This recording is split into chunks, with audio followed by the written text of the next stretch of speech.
Muy buenas tardes. En esta clase abordaremos la reanimación uterina. Es una de las técnicas bastante utilizadas dentro de la atención de los trabajos de parto y principalmente la vamos a encontrar cuando estemos frente a situaciones de urgencia, donde tenemos que actuar rápido, tenemos que saber cuáles son los abordajes que tenemos que realizar y priorizar obviamente para tener un buen desenlace tanto para la madre como para el feto. Para ir iniciando de modo introductorio, tenemos nosotros que el feto, cuando está dentro del útero, tiene algunos mecanismos que va a utilizar frente a la presencia de hipoxia. Nosotros sabemos que el feto habitualmente tiene reservas para poder enfrentarse a esta hipoxia, pero la verdad es que cuando la hipoxia se va haciendo crónica, tiene que recurrir a algunos tipos de mecanismos, como lo son, por ejemplo, la disminución de los movimientos fetales, la redistribución del flujo a órganos importantes, que en este caso podrían ser el corazón, el cerebro y las glándulas suprarrenales. Hay un cambio también en el metabolismo y hay una conversión hacia el metabolismo aerobio, y también hay una disminución en la frecuencia cardíaca. Estos son bastantes elementos que tiene el feto para poder enfrentarse a esta hipoxia. Es más notorio verla en la hipoxia crónica y por lo tanto a través de algunos exámenes, como pueden ser por ejemplo el perfil biofísico, una ecografía, una evaluación del Doppler, una monitorización fetal electrónica, podríamos nosotros identificar algunas de estas alteraciones. Sin embargo, también encontramos otros tipos de hipoxias, que son hipoxias agudas y específicamente se pueden presentar en el parto, porque podemos tener un ataque sistolía, podría también haber la presencia de una hipoxia materna, podríamos encontrar que hay un prolapso de cordón umbilical y este cordón queda comprimido por la cabeza del feto, entonces hay que actuar rápido. Vemos que notoriamente hay una disminución en la frecuencia cardíaca fetal y eso va a ser lo más llamativo, que bajan de 110 los latidos cardiofetales. Por lo tanto, ahí es donde nosotros vamos a recurrir a estas maniobras que se conocen como la reanimación intrauterina o reanimación fetal intrauterina. Tenemos nosotros que la asfixia perinatal es una de las causas importantes de morbilidad y de mortalidad para el neonato y para el feto. Por lo tanto, a menudo lo que nosotros vamos a encontrar es un registro cardiotocográfico, esta monitorización fetal electrónica, que nos va a estar dando indicación de que hay un cambio en la frecuencia de los latidos cardiofetales. Podríamos encontrar una desaceleración, por ejemplo, de tipo tardía o una desaceleración prolongada.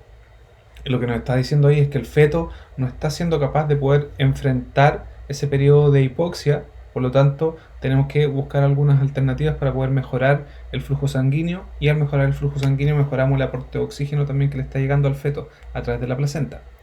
Cuando tenemos que hay una oxigenación que es inadecuada y esta se prolonga por los minutos, podría causar daño a los órganos del feto, podría causar incluso un daño al cerebro, produciendo una asfixia intraparto y específicamente una encefalopatía hipóxico-isquémica. Entonces, lo que tenemos que tener en cuenta, lo primero es identificar factores de riesgo. Cuando nosotros estamos en la atención de una usuaria que está en trabajo de parto, vamos a conocer ya su ficha clínica. Al conocer la ficha clínica, podemos identificar de forma inmediata el diagnóstico, podemos saber si es que tiene alguna patología durante esta gestación, por ejemplo, si tiene un síndrome hipertensivo del embarazo, si está cursando con una restricción del crecimiento intrauterino, si es que hay antecedentes de, por ejemplo, que hay una placenta de inserción baja, una placenta previa. Voy a tener también la madre, voy a tener datos como por ejemplo exámenes de laboratorio para saber cuáles son los parámetros que tiene la mujer. Voy a tener ecografías también que me van a dar información relevante sobre si es que hay poco líquido amniótico o no, para determinar la posición de la placenta, entre otros. Entonces lo más importante es poder identificar estos factores de riesgo. También hay otros factores de riesgo asociados a la madre, como pueden ser la edad materna, el bajo peso de la placenta, la edad gestacional, por ejemplo, que tuviésemos una edad gestacional de un embarazo de sobre 42 semanas, la presencia de infecciones también, como la coriomnionitis, o cirugías uterinas, como lo puede ser una cesárea anterior o una miomectomía. ¿Ya? Todos estos factores, además de otros factores de comorbilidad como son la obesidad, diabetes, hipertensión, van a hacer de que nosotros tengamos que tener atención en estas usuarias. Si a mí me toca estar en la atención del parto de una usuaria que tiene un diagnóstico de una restricción del crecimiento intrauterino y además está cursando con un síndrome hipertensivo del embarazo y tiene 40 años, tiene una cesárea anterior, eso me hace al tiro tener en consideración de que esta es una paciente de alto riesgo y tengo que estar atento y tomar medidas preventivas en la eventualidad que ocurriera alguna anormalidad en el patrón de los latidos cardiofetales. ¿Ya? Por eso que es muy importante que nosotros siempre estemos atentos de los factores de riesgo. Es muy útil tener esta idea de los factores de riesgo porque estos podrían influir en el desarrollo de esta asfixia intraparto. Entonces, de esa manera yo puedo anticipar los riesgos y obviamente puedo determinar cuál va a ser la mejor vía del parto para ese embarazo específicamente. Si dependiendo de los factores de riesgo o las patologías que está cursando, yo encuentro que va a ser riesgoso que se enfrente a un trabajo de parto, probablemente van a programar una cesárea. ¿Ya? Sobre todo, no sé, pues si es que se le realiza un test de tolerancia a la oxitocina o una prueba de tolerancia a las contracciones uterinas y me están diciendo de que hay desaceleraciones de tipo tardía que están dando signos de hipoxia, lo más probable es que esa mujer le van a programar una cesárea para no someter al feto al estrés que significa constantemente estar enfrentado a estas contracciones uterinas. Porque recuerden ustedes que con cada contracción uterina se disminuye el flujo hacia la placenta y por lo tanto disminuye el flujo y el aporte de sangre oxigenada hacia el feto. ¿Ya? De forma normal, el feto puede tolerarlo, ¿ya? Si es que es un feto que no tiene alguna condición patológica, si es que tiene una buena oxigenación de la placenta, si hay buena reserva, el feto puede enfrentar el trabajo de parto y las contracciones uterinas del trabajo de parto sin problema. Sin embargo, hay otros casos en los que nosotros vamos a encontrar de que frente a algunas de estas patologías, el feto no va a tener la suficiente reserva para poder enfrentar las contracciones uterinas que son regulares, que van a estar más o menos entre 3 a 5 cada 10 minutos. Ahí tenemos un monitoreo, un registro cardiotocográfico, lo que nos está mostrando acá el registro, y ustedes de seguro que ya han visto monitorización fetal electrónica, es que aquí tenemos un registro y lo vamos a contextualizar de que este es un monitoreo fetal intraparto. Al estar en trabajo de parto, y específicamente al estar en trabajo de parto fase activa, yo veo que en la parte inferior del trazado aparecen estas montañitas que son las contracciones uterinas. ¿Ya? Entonces puedo determinar de que en este periodo, que son aproximadamente 20 minutos, tiene la presencia de 7 contracciones uterinas. Lo que llama la atención es lo que está acá arriba, que es el registro de los latidos cardiotocográficos. Y estos latidos cardiotocográficos, o sea, los latidos cardiofetales, perdón. Y estos latidos cardiofetales, si bien encontramos que acá está dentro del parámetro normal, hay una disminución en los latidos cardiofetales posteriores a la presencia de una contracción uterina. Entonces lo que estamos identificando aquí es que hay contracciones y hay presencia de desaceleraciones de tipo tardía. Y son desaceleraciones tardías porque la baja en los latidos cardiofetales ocurre posterior a la contracción uterina. Y estas, las de tipo tardía, son las que a mí me dan la atención y la urgencia de decir, ok, estas desaceleraciones son signo de hipoxia. Entonces tengo que hacer algo para poder enfrentar esa situación que está sufriendo el feto.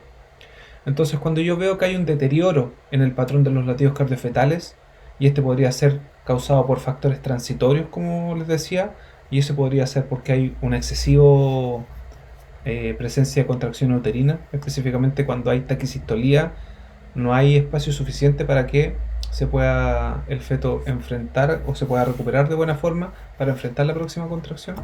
¿Ya? Entonces ahí tenemos un efecto o un factor transitorio solamente por el aumento de la frecuencia en las contracciones uterinas de más de 5 contracciones en 10 minutos, hace que me podrían aparecer este tipo de desaceleraciones. Podría haber, por ejemplo, una mala posición materna. ¿Y a qué me refiero con una mala posición materna? Si yo tengo que esta mujer está acostada en posición de decúbito, totalmente horizontal, el útero va a estar ejerciendo presión sobre la vena cava inferior. Al ejercer presión sobre la vena cava inferior, lo que está pasando es que está haciendo más difícil el retorno venoso desde las extremidades de la madre. Por lo tanto, hay una congestión venosa. Y como el útero está ejerciendo presión sobre la vena cava, disminuye el retorno venoso. Al disminuir el retorno venoso, disminuye la precarga en el corazón. Por lo tanto, también hace que disminuya el volumen o el gasto cardíaco, ¿ya? Que es el volumen de sangre que se eyecta en un minuto. Y como hay menos sangre eyectándose por minuto, le está llegando menos sangre oxigenada a la placenta. Por lo tanto, si le llega menos sangre oxigenada a la placenta, significa que le está llegando menos sangre oxigenada al feto. ¿ya? Entonces la posición materna claramente puede influir en que se desarrollen eh, disminución en el aporte de sangre oxigenada. Podría también haber una compresión del cordón, por ejemplo, si es que hay una rotura prematura de membrana, ¿ya? O se rompen las membranas durante el trabajo de parto y la presentación del feto, específicamente la cabeza del feto está por sobre la pelvis todavía. Lo que podría pasar es que como la cabeza todavía está acá en la pelvis superior o en la pelvis alta y no ha encajado todavía en la pelvis inferior, lo que podría pasar es que el cordón umbilical se va a desplazar por entre medio, la cabeza va a descender y va a comprimir el cordón umbilical. Y es como cuando yo tomo una manguera y la aprieto o la doblo. Se corta el flujo, ¿ya? Por lo tanto, es una situación de urgencia que hay que resolver de forma inmediata. Entonces, esos son factores que van a aparecer de forma rápida y podrían ser visibles durante un trabajo de parto. Hay otros factores que van a ser permanentes o irreversibles. Por ejemplo, el desprendimiento de placenta no inserta. Si la placenta se desprende, yo no puedo hacer nada para que esa placenta se vuelva a herir estando dentro del útero. Podría haber una hemorragia materna también por una rotura uterina, por ejemplo. Entonces no puedo hacer nada frente a eso. Lo que tengo que hacer es que el objetivo de las maniobras de reanimación intrauterina son para que cuando se haga la cesárea de urgencia, en ese periodo que transcurre, desde que se identifique y se diagnostica esto hasta que ocurre la cesárea de urgencia, podamos aplicar medidas para tener un feto que cuando se extraiga esté por lo menos algo recuperado o que se le ha hecho algún tipo de maniobras para favorecer la oxigenación.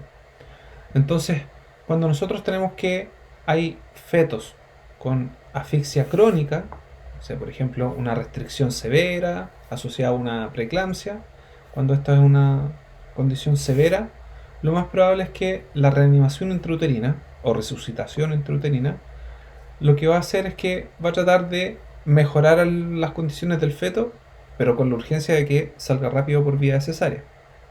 Hay otras condiciones en las que la reanimación intrauterina sí nos va a ayudar bastante y podemos continuar quizás con el trabajo de parto con observación, que podría ser cuando hay una hiperactividad uterina, que es lo que les comenté anteriormente con esta taquicistolía, más de 5 contracciones en 10 minutos.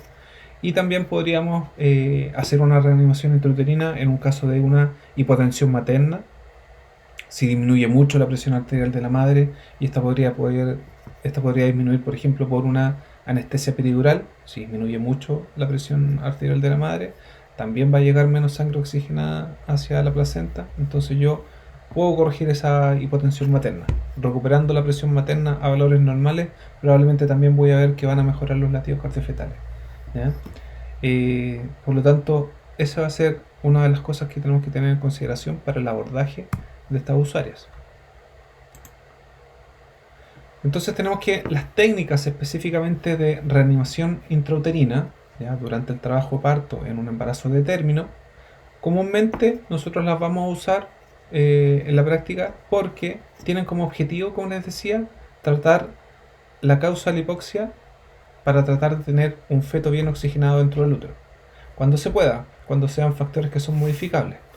Cuando son factores que no son modificables, como les decía, una rotura uterina o un desprendimiento prematuro de placenta no inserta, lo que busca aquí es que el feto esté parcialmente recuperado para reducir los riesgos de hipoxia y acidosis, cosa que en los minutos próximos, cuando ocurra la cesárea de urgencia, no tenga un AMGAT tan bajo, ¿ya? Y se pueda, quizás si es que se le tiene que hacer reanimación neonatal, solo sean las primeras etapas de la reanimación y por lo tanto no tenga un impacto importante en el desarrollo futuro o que tenga una eh, hipoxia ya que llegue hasta el nivel del cerebro generando daño posterior.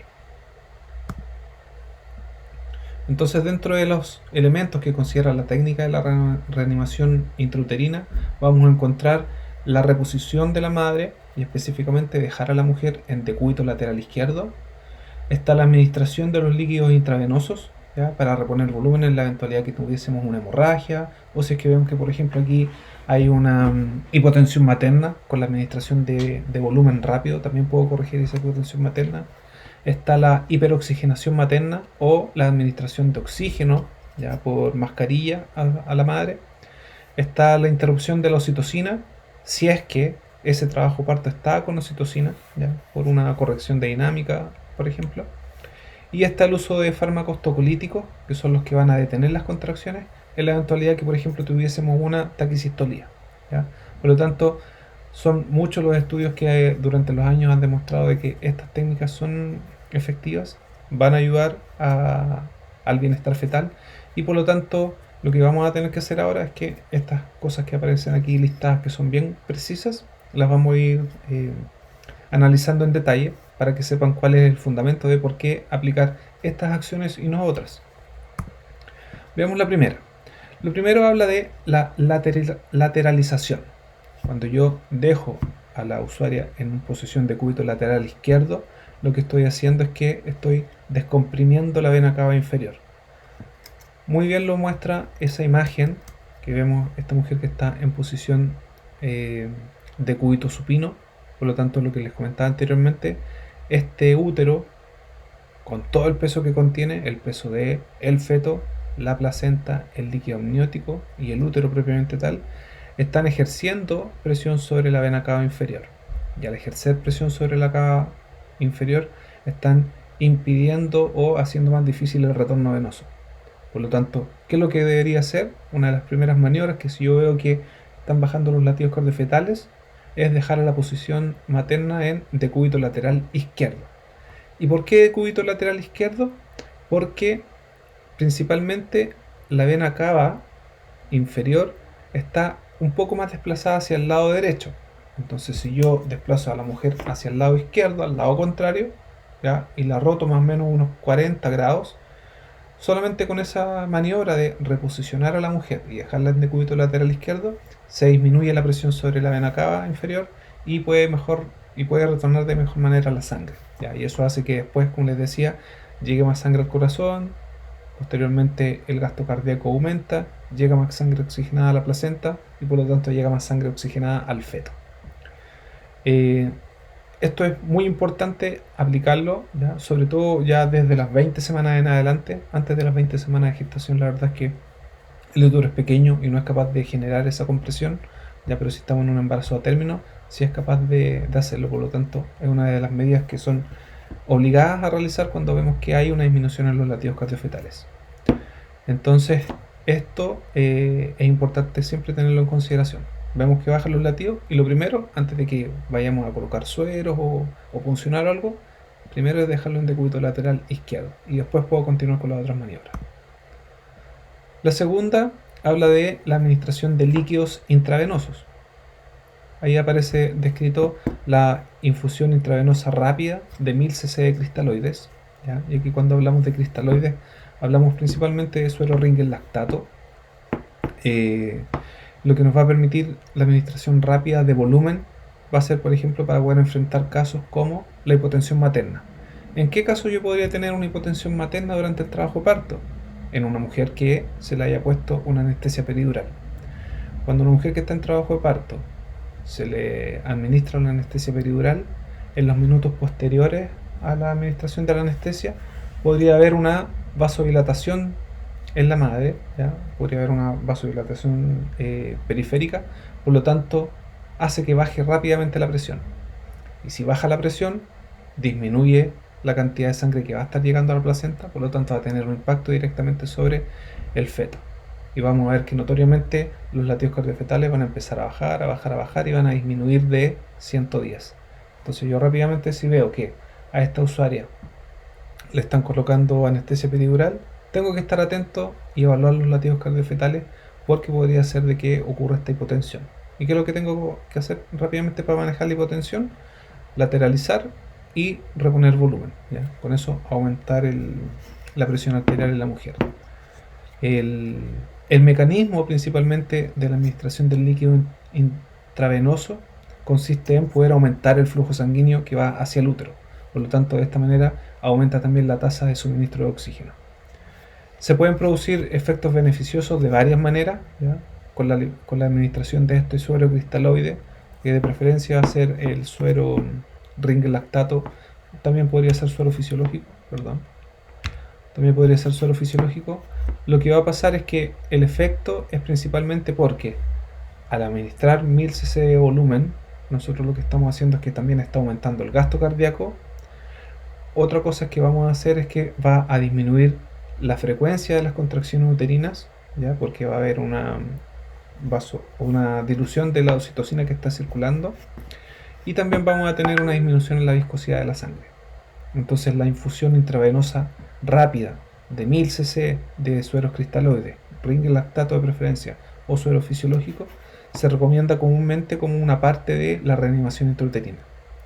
Ahora, tiene relevancia en el momento en que se establece, como les decía, la anestesia regional, hacer un tratamiento previo. Si yo sé que a la usuaria le van a hacer la administración de una anestesia peridural, lo que habitualmente uno hace es que antes de la anestesia ya le coloca por lo menos 500 cc de suero, evalúa cómo están las presiones, y eso permite que el impacto de la anestesia no sea tan notorio, por lo tanto que no haya una hipotensión tan marcada. Otro aspecto importante de la reanimación intrauterina es la oxigenación de la madre, ¿ya? Y la hiperoxigenación materna. Principalmente, esta es una de las cosas que ustedes igual van a ver harto dentro de los servicios clínicos, en las salas de parto. La administración de oxígeno en fracciones elevadas de oxígeno a la madre eventualmente podría mejorar la oxigenación del feto. Aquí la verdad es que las investigaciones últimamente han demostrado algunas visiones distintas. Entre algunos dicen que sí sirve, otros dicen que sirve, pero solamente en algunos casos específicos. Y principalmente vamos a tener que tener en cuenta que algunos estudios indican que el aumento en la oxigenación fetal, nosotros podríamos ver de que va a mejorar los patrones de la frecuencia cardiofetal. O sea, si yo la madre veo que está con una disminución de la presión, y eso está también impactando en los latidos cardiofetales, y veo que hay la presencia, por ejemplo, de una desaceleración prolongada, la administración de oxígeno podría mejorar el aporte de oxígeno también a través de la placenta hacia el feto. Entonces, una de las cosas que se puede hacer es administrar oxígeno a través de mascarilla, que es como la que aparece en la imagen. ¿Cuánto de oxígeno? Lo recomendable es hacer de 10 a 12 litros por minuto. Al administrar 10 a 12 litros por minuto, yo estoy favoreciendo de que tengamos más oxígeno disponible en la sangre materna, y al tener más oxígeno disponible en la sangre materna, esa sangre llega a la placenta y también podríamos tener más oxígeno disponible en la sangre fetal. Esto nos va a servir, sí, pero sirve más todavía en las mujeres que están en condición de hipoxia. Ahora, si yo tengo una mujer que está con saturación de oxígeno dentro de lo normal o está saturando 98 de oxígeno, la verdad es que el impacto de ponerle más oxígeno por mascarilla no va a ser notorio en el feto. Ahora, si por otro motivo yo tengo que la mujer está desaturando y está saturando menos de 95%, por ejemplo, ¿ya?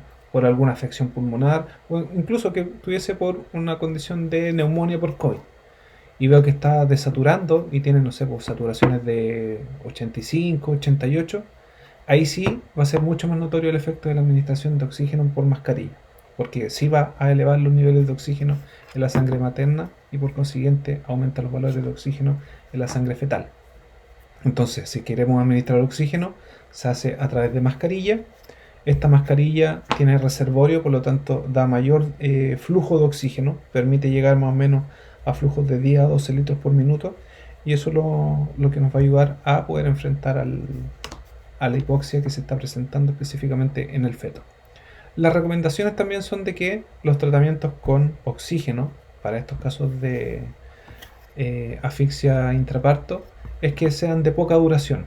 Estamos hablando de que dure, por ejemplo, la administración de oxígeno 15 minutos, 20 minutos aproximadamente. La verdad es que si después de los primeros 5 o 10 minutos no veo mejoras, tampoco vamos a seguir extendiendo el periodo, porque hay que interrumpir rápidamente ese embarazo. Si yo quiero también, o veo una mejora y la sigo dejando con oxígeno, y la dejo con oxígeno 1 hora, 2 horas, 3 horas, lo que va a pasar es que la hiperoxigenación va a empezar a generar también radicales libres, y esos radicales libres también pueden tener un impacto sobre el feto. Entonces el oxígeno en exceso podría generar radicales libres, en exceso en tiempo podría generar radicales libres, y esos radicales libres podrían provocar daños en las células, ¿ya? Provocan un daño celular, pueden producir una función celular alterada. Por lo tanto, hay que tener esa atención. Si vamos a ocupar oxígeno, que sean de 10 a 12 litros por minuto en pacientes que idealmente saturen bajo 95, y si es que se va a administrar, que sea por un periodo corto de tiempo, ya de unos 15 a 20 minutos. Otra de las cosas que se hace dentro de la reanimación intrauterina es la suspensión de la infusión de oxitocina, en la eventualidad de que la mujer esté con oxitocina. Ahora, si es que la mujer está con un trabajo de parto fisiológico, con evolución espontánea, este punto no aplica. Pero si la mujer está con un trabajo de parto que necesitó la administración de oxitocina, ¿verdad?, para corregir la dinamo uterina o para lograr alcanzar dinamo uterina porque estaba con una disminución en la frecuencia y la intensidad, si yo veo que ahora pasamos al otro extremo y hay una sobreestimulación del útero generado por la oxitocina, lo primero que hay que hacer es suspender la oxitocina. Esa oxitocina, cuando está en trabajo de parto, se está administrando de forma continua a la embarazada. Entonces tenemos que está el matraz de suero, pasa a través de una bomba de infusión, que es lo que es una máquina que va regulando la cantidad de suero que va llegando hasta la vía venosa, y ahí uno puede regular la velocidad con la que puede pasar ese suero, que pasen por ejemplo 1 ml en una hora o que pasen 100 ml en una hora, eso uno lo puede regular. Entonces cuando yo quiero suspender la oxitocina, tengo que detener la máquina para que no se siga infundiendo oxitocina. Y la verdad es que el efecto que uno busca es bien rápido, porque la vida de la oxitocina es corta, dura más o menos de 3 a 5 minutos. Entonces, si yo suspendo la infusión de oxitocina en las pacientes que están con esa infusión, rápidamente voy a ver que la dinamo uterina va a empezar a disminuir después de unos 5 minutos, ¿ya? Y específicamente la suspensión de la oxitocina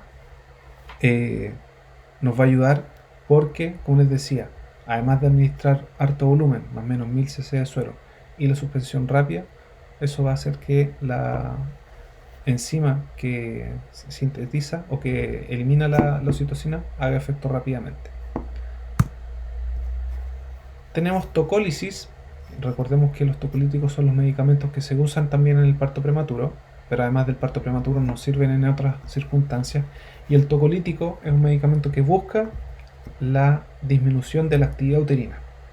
Entonces, lo que vamos a hacer con este tocolítico es disminuir la actividad uterina mediante un medicamento específico, y lo que vamos a hacer con eso es que vamos a permitir de que siga oxigenándose de mejor manera la placenta y el feto. Por lo tanto, el tocolítico se va a ocupar cuando tengamos hiperestimulación uterina, y la hiperestimulación uterina es principalmente cuando encontramos que tenemos más de 5 contracciones en 10 minutos o cuando tenemos contracciones que son muy intensas, ¿ya?, cuando tenemos una hipersistolía. Por lo tanto, ese medicamento que podríamos ocupar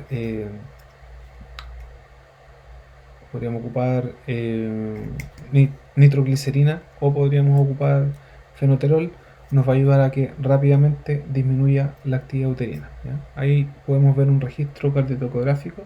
Ese registro nos muestra que tenemos aquí aproximadamente 6 contracciones en 10 minutos.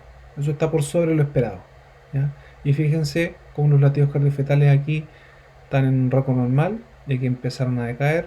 Está mostrando la flecha del mouse. Empiezan a decaer los latidos cardiofetales, y lo que yo debería hacer aquí entonces, en este punto, cuando veo que están bajando los latidos cardiofetales, ya han transcurrido ya unos minutos, o sea, han transcurrido un minuto y medio, es suspendo aquí la oxitocina, administro oxígeno, la dejo en decúbito lateral izquierdo y le administro suero cristaloide, por lo menos 1000 cc de suero. Eso es entonces, en resumen, lo que nosotros tenemos que considerar como importante para el manejo en situaciones de urgencia en un trabajo de parto, específicamente cuando estamos en una asfixia intraparto. Y esas maniobras las vamos a realizar, como les decía, para causas que son reversibles y para las causas que son irreversibles. En las causas reversibles podríamos después mejorar la oxigenación fetal y podríamos continuar con un trabajo de parto, obviamente con mayor observación, y podríamos tener después un parto vaginal, si es que la causa hubiese sido una hiperestimulación uterina, una taquicistolía, por ejemplo. En los otros casos, cuando son causas irreversibles como un desprendimiento de placenta o una rotura uterina, lo que buscan estas maniobras de reanimación intrauterina son específicamente tratar de dar las mejores condiciones a ese feto hasta que se hace la cesárea de urgencia, que debe ser en los próximos minutos. Entonces, de esa manera logramos el parto cesárea de urgencia con un feto que está prácticamente recuperado, ¿ya? O que se le trataron de dar mejores condiciones de oxigenación hasta el momento que ocurría el parto de urgencia. Así que cualquier duda que tengan me pueden escribir al correo electrónico. Les voy a dejar también material complementario en la página para que lo puedan revisar y espero que les sirva esta información. Entonces les vuelvo a repetir, a veces hay información que es bastante nueva para ustedes, que quizás no han visto antes, así que cualquier duda o consulta me pueden escribir al correo electrónico. Que esté muy bien, hasta luego.